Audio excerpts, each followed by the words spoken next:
Your wife doesn't want you. She's cold, distant, treats sex like a chore she'd rather die than perform. You're lying next to each other in bed, might as well be lying next to a corpse for all the passion that exists between you. And you're confused, hurt, desperate to understand what happened. Where did the woman who used to desire you go? Why did she transform into this cold, sexless being who recoils at your touch? You've checked everything. There's no other man. You're sure of it. You've gone through her phone, watched her patterns, maybe even hired someone to follow her. Nothing. She's not cheating. She just doesn't want you. And the most confusing part? She doesn't want a divorce either. She's perfectly content to live in this sexless purgatory, this relationship that's a relationship in name only. Your roommates who share a mortgage, co-parents who share responsibilities, but lovers. That died long ago and you don't understand why. Let me tell you what's really happening. Let me explain the psychological death that occurred in her mind, the slow assassination of desire that you probably participated in without even knowing it. Because for women, sexual desire doesn't live in the body, it lives in the mind. It's born in psychology and dies in disappointment. And once it's dead, bringing it back to life is like trying to resurrect a corpse.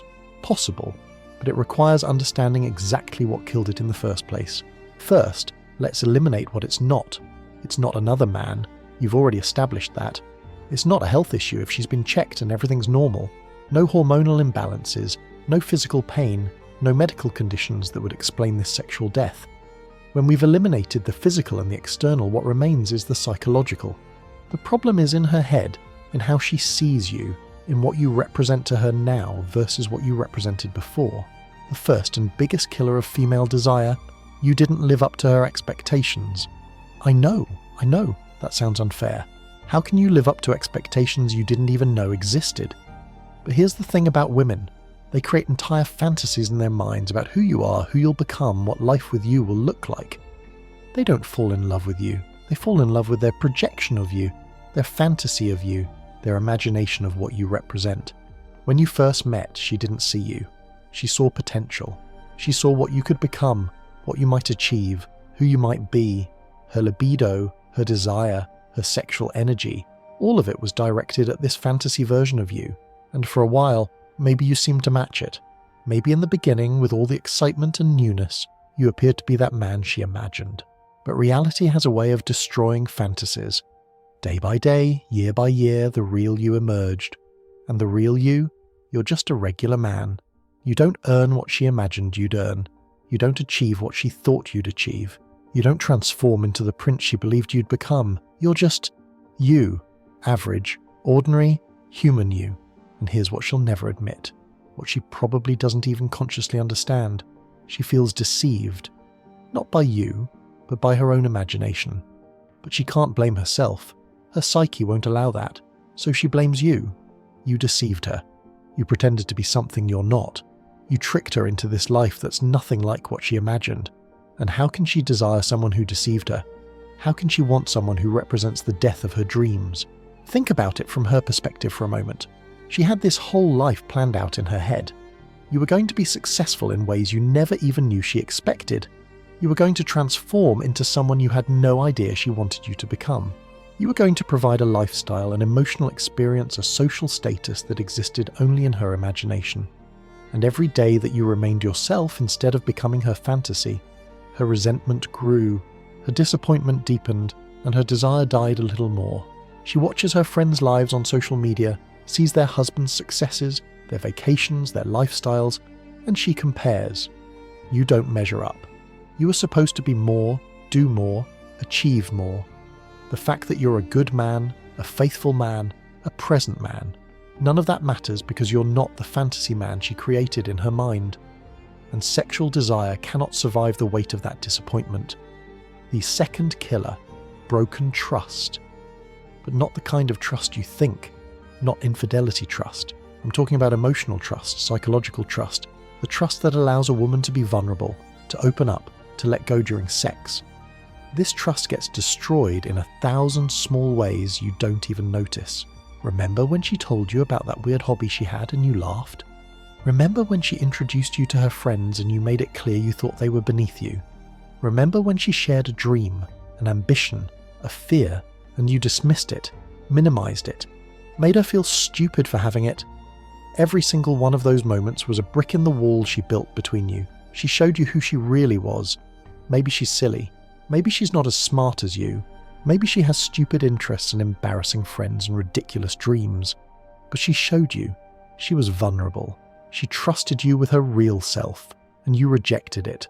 Not dramatically, not cruelly, but with 1,000 small dismissals, 1,000 tiny indicators that who she really is isn't good enough for you. I've seen this happen over and over. A woman shares something personal, something she's never told anyone, and the man's reaction is wrong. Not cruel, just wrong. He doesn't understand the weight of what she's sharing. He doesn't recognize the vulnerability. He responds with logic when she needs emotion, with dismissal when she needs validation, with solutions when she needs understanding. And each time this happens, she learns to hide a little more of herself. So she learned to hide herself, to suppress who she really is, to pretend to be what you want. And that suppression, that constant hiding, that perpetual performance, it murders desire. How can she let go sexually when she can't even let go personally? How can she be vulnerable in bed when she can't be vulnerable in life? How can she desire someone she can't trust with her true self? She stays with you because leaving is inconvenient. There are kids, mortgages, shared lives that are too complex to untangle. She can force herself to live in this relationship, to go through the motions, to play the role of wife. But desire, sexual want, that requires trust, and that trust is gone. You killed it with your judgment, your dismissal, your inability to accept her as she really is. The third killer, resentment. Women are resentment collectors. They gather grievances like precious stones, storing them away, polishing them, adding to the collection daily. Some of these resentments are real, genuine hurts you've inflicted. Others are imagined, perceived slights that you never intended. But in her mind, they're all real. They all count. They all add up to a massive wall of resentment that stands between you and any possibility of desire. She never told you about most of these resentments. She just stored them away. That time you forgot her birthday, that comment you made about her mother, that day you chose your friends over her, that moment you looked at another woman a second too long. She never addressed them, never resolved them, never gave you a chance to apologize or explain. She just collected them, and now she has a museum of resentment, a lifetime collection of reasons why you don't deserve her desire. Some women live their entire lives in resentment. It's their primary emotion, their default state. They were raised to be victims, to see offense everywhere, to collect grievances like trophies. Everything is someone else's fault, usually yours. They're saints for staying with you despite all you've done wrong. And saints don't have sex with sinners, they endure them. In her mind, she's the long-suffering wife who puts up with you despite everything. She's the martyr who sacrifices her happiness for the family. She's the victim of your 1,000 failures. And victims don't desire their oppressors. They tolerate them, they endure them. But desire them? Never. The resentment becomes her identity. She bonds with other women over it, sharing stories of male inadequacy, competing for who has the worst husband, finding validation in mutual dissatisfaction. Her friends reinforce her narrative. You're lacking, you're insufficient, she deserves better. And with each reinforcement, each validation of her resentment, any possibility of desire moves further away. Every conversation with her friends, her mother, her sisters, adds another layer to this resentment. They tell her she's too good for you, that she's settled, that she deserves more. And she believes them because it's easier than admitting she chose you. She created the fantasy that didn't match reality. She's responsible for her own disappointment. No, it's all your fault. You're the reason she's unhappy. You're the reason she can't feel desire.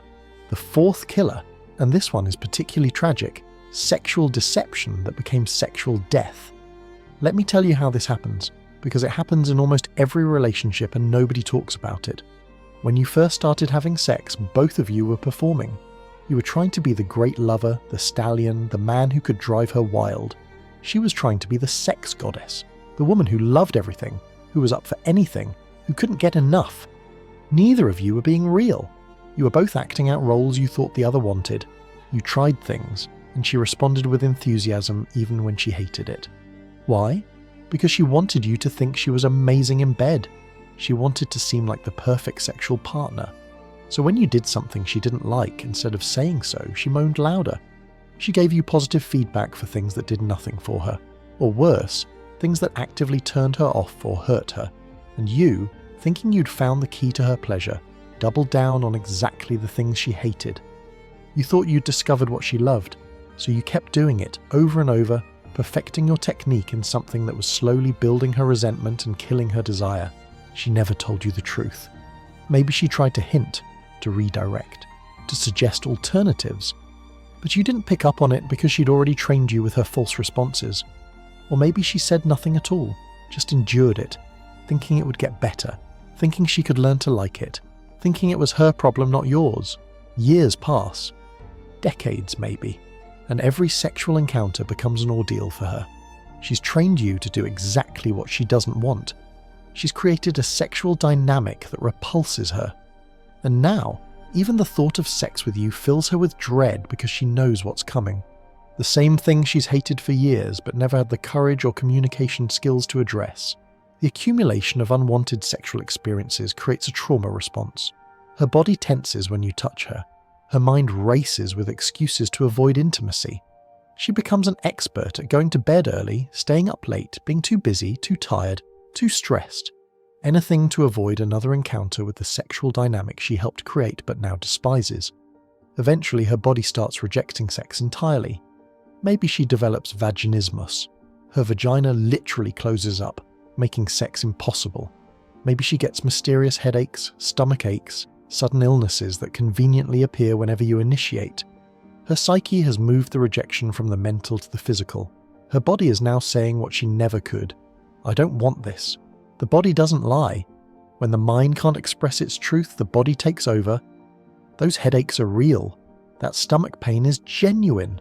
The fatigue she feels when you touch her with sexual intent, that's her nervous system shutting down to protect her from an experience she can no longer endure.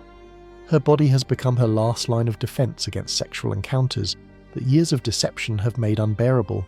And when finally, desperately, you manage to have a conversation about it, when she finally admits she doesn't like what you do in bed, you feel betrayed. All these years, you thought you were a good lover because she told you so with her responses. All these years you were trying your best based on the feedback she gave you, and now she's telling you it was all a lie, that she never enjoyed it, that you've been basically assaulting her with terrible sex for your entire relationship. You feel deceived, manipulated, made a fool of. She feels relieved to finally tell the truth, but also guilty for the deception. Both of you feel betrayed by the other, and the sexual relationship, already on life support, finally dies completely. Sometimes women claim they told the truth from the beginning. I told you I didn't like that, they say. I told you to stop. But you didn't hear it, or you thought she was being playful, or you thought you knew better. Maybe you were trying to be dominant, to take charge, to be the man who knows what she needs better than she does. And she gave up trying to communicate and just endured it until she couldn't endure it anymore. Now here's the really dark truth about all of this. She might never have actually experienced real desire for you, not ever. What you thought was desire in the beginning might have been performance, might have been her trying to secure the relationship, might have been her convincing herself she felt something she didn't actually feel. Women are taught from birth that their value comes from being desired, from being sexual, from pleasing men. So they perform desire even when they don't feel it. They fake arousal, fake orgasms, fake enthusiasm, and they're so good at it that they even convince themselves sometimes. They think, this is what desire feels like. This is what I'm supposed to want. But real desire, genuine sexual want, authentic arousal, many women have never actually experienced it. They've performed it, mimicked it, faked it so long they don't even know what the real thing would feel like. And with you, the man who didn't live up to expectations, who broke trust, who inspired resentment, who she trained to do everything wrong in bed, with you, she certainly isn't going to discover real desire now. The performance becomes her prison. She's trapped in a sexual identity she created but doesn't actually feel. She's the woman who used to be sexual, who used to want it, who used to be passionate. But that was never real. It was just a better performance than the non-performance she's giving now. The only difference between then and now is that she's stopped pretending. The exhaustion of maintaining the facade finally overwhelmed the benefits of keeping you happy. So she stays in the marriage, sexless but stable. She doesn't want divorce because that's messy, expensive, complicated. She doesn't want you either, but she wants the life structure you provide, The home, the family unit, the financial security, the social status of being married. She can live without sex. What she can't live without is the infrastructure of the life you've built together. And you're left confused, frustrated, rejected, living with a woman who's physically present but sexually absent. You share a bed with someone who might as well be your sister for all the sexual energy between you. You're technically married but practically celibate. And the worst part is, she seems perfectly fine with this arrangement. It's only you who's suffering. It's only you who sees this as a problem that needs solving. You try everything. You buy flowers, plan romantic dinners, do more housework, thinking maybe if you're a better husband the desire will return, but it won't. Because the problem isn't what you're doing now. It's what happened over years of accumulated disappointment, broken trust, and sexual incompatibility. You're trying to revive something that's not just dead, but decomposed. You read articles about rekindling passion, about date nights and communication and trying new things, but she's not interested. She's made peace with sexlessness. It's become her comfort zone, her safe space, where she doesn't have to perform, doesn't have to pretend, doesn't have to endure. The absence of sex has become more comfortable than sex itself ever was. The real tragedy is that most of this could have been prevented with brutal honesty from the beginning. If she'd been honest about her expectations and you'd been clear about your reality. If she'd been truthful about what she liked sexually and you'd been receptive to feedback. If resentments had been addressed as they arose instead of collected in silence. If trust had been built through acceptance instead of destroyed through judgment. But that would have required a level of communication, vulnerability, and authenticity that most relationships never achieve. It would have required both of you to be real instead of performing roles. It would have required courage that neither of you had. So here you are, in a dead bedroom with a woman who doesn't want you, trying to understand how you got here. And the answer is, through 1,000 small failures of honesty, 1,000,000 moments of performance instead of truth, an accumulation of resentments never addressed, expectations never met, trust gradually destroyed, and sexual compatibility that never actually existed, but was faked so long that when the performance ended, there was nothing real underneath. This is why your wife doesn't desire you. Not because you're undesirable, but because in her mind you represent disappointment, broken trust, resentment, and sexual incompatibility that's been building for years. You're not a man to her anymore. You're a symbol of everything that went wrong, everything that disappointed her, everything that didn't turn out how she imagined. And resurrection? Is it possible? Maybe, but it would require her to want it, and she doesn't. She's made peace with sexlessness. She's comfortable in her resentment. She's accepted that desire is dead. The question isn't whether it can be resurrected, but whether she even wants it to be. And in most cases, the answer is no. The woman who doesn't desire you has already buried that part of herself, and she has no interest in digging it back up. This is the brutal truth about why your wife lost desire for you. It wasn't one thing, it wasn't sudden. It was a slow death by 1,000 cuts, each one so small you didn't notice, but together they bled out all the desire she might have had until what remains is just empty coexistence. A marriage in form but not in function, a relationship that exists everywhere except in the bedroom. And the saddest part? She's okay with it.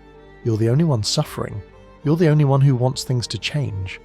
She's found her equilibrium in this sexless existence, and your desire for desire just reminds her of another way you're failing to accept reality. Another expectation you have that she can't meet. Another pressure in a life already full of them. This is your reality now. Understanding it won't change it, but at least you'll know why your wife lost desire for you. At least you'll understand that it wasn't one failure but a cascade of them. Not one moment but an accumulation of them. Not one reason but a convergence of them. And with that understanding, perhaps you can find your own peace with what your marriage has become, or find the courage to seek something different.